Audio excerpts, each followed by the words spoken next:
right, people, strap yourselves in. We're going to talk for a little bit about this whole drug boat interdiction and Venezuela. Now, for those of you that don't know, I used to be on a submarine. And my first deployment was to the Caribbean and Eastern Pacific. Guess what I did? I interdicted drug boats. Well, tracked drug boats. Because, you don't want to be seen. And then we called the Coast Guard.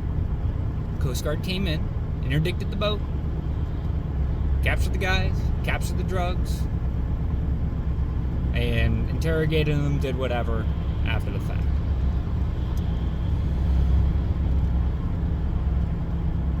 That costs the normal operating costs. There is no extra cost. Maybe if you had to divert from your... we operate in boxes, but we're allowed to operate anywhere in that box. So, maybe sending the Coast Guard ship out? That was your cost? But right now, we're using drones and missiles. You could do the same thing that I did with just drones, no missiles. Once again, you send a boat out, you interdict it, you interdict the fast boat, capture everybody on board, capture the drugs. Due process. And go through the due process. Instead, we're spending $100K a shot. By the way, America, every time we shoot one of these boats, it costs you $100K. Add it into our tab, right? And then you add on top of that we have a task force, a carrier task force, sitting in the Caribbean doing nothing, away from home port. There is an added cost to having ships away from their home port, out to sea, or in a foreign port, right? You've got to pay for the boats to go in. You got to pay for the fuel for them to be out there. You have to pay to rearm the ship when you're launching missiles. That all costs a lot of money. Now, the actual numbers, I don't know. But we're talking about a Ford class carrier, if I'm remembering correctly. It's not cheap. It's over $1 million for sure. A day. Over $1 million a day. Just to have them sitting down there. You don't have them doing anything. They're not in a combat zone, so you're not paying them combat pay. But as soon as you launch a weapon, it's combat zone.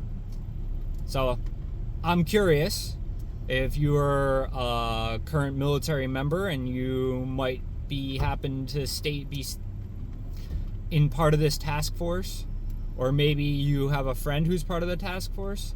Are they getting combat pay? Huh. Well, moving on from that. So we've got this task force sitting down there, essentially getting ready to conduct airstrikes and an invasion of Venezuela.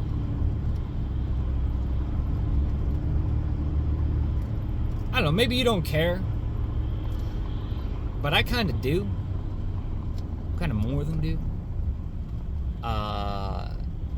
We don't need to be sending our young men and women to foreign countries to take over the oil.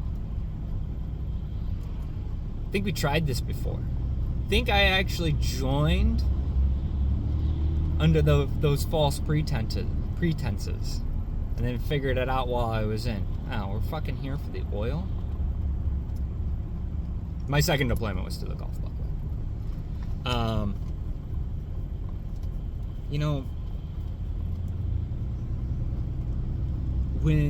When we struck Iraq, there were people in the streets saying no war, no war.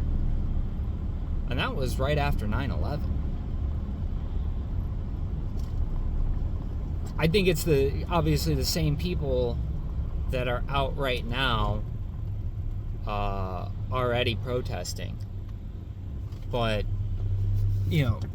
this whole thought that we can just blow stuff up and make it go away.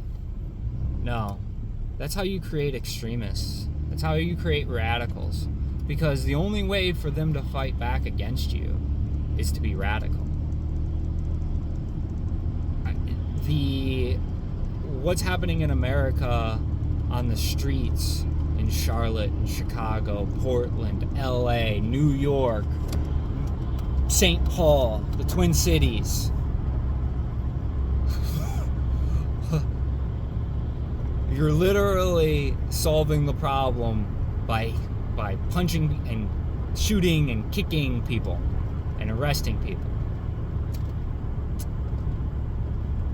Hammer to a nail, right? You're just creating radicals. All you're doing is putting extremist ideas into people's head. I tout this all the time. Obama deported more people and made less noise. It was efficient. Oh my God, efficiency. No, but we need to have the spectacle, right? We need to see it. Yeah. Those immigrant bastards need to have their heads bashed in, right?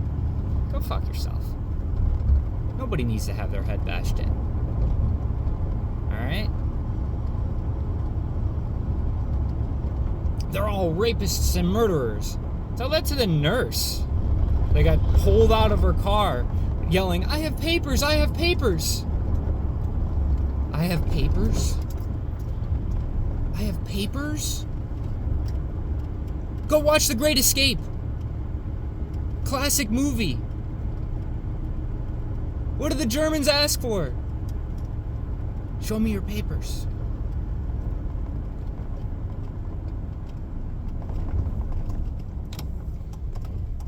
When one person doesn't belong, no one belongs.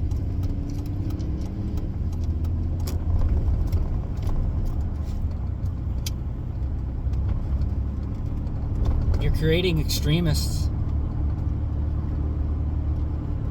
Your extreme policies are creating extremists in America and around the world. When Trump is no longer in office, things aren't gonna go back.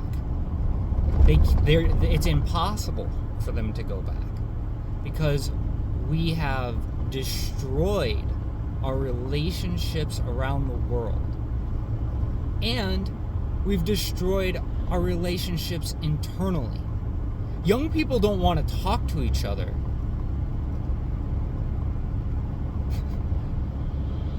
Because I'm trying to remember the exact wording, but I can't, so I'm gonna have to paraphrase it. But essentially, they don't trust each other. They don't trust that what they say isn't going to be used in some way against them, around them, about them. So why talk? I have my own ideals. I don't need to try and tell somebody else my ideals, especially if they're gonna go and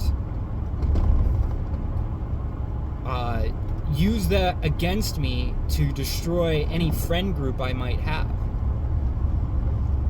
Now, when your ideals become extremist and you hate people around you for no reason, you need to step back and take a deep breath and look at yourself and ask yourself, why do I hate these people?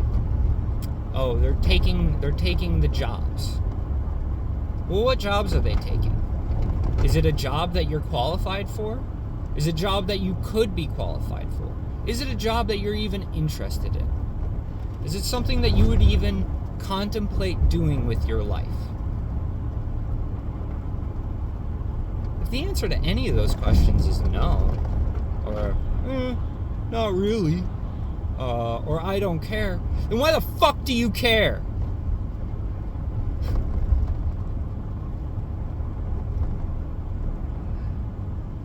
You know, people, I know that nobody that needs to see this video is going to see it, at least for a long time, but the day of reckoning is going to be really interesting. Because I honestly think that when all of this is said and done and his term is over,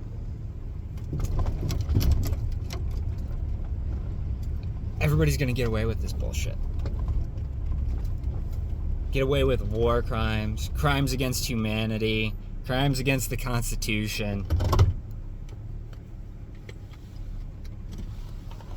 Like, comment, subscribe. See you around.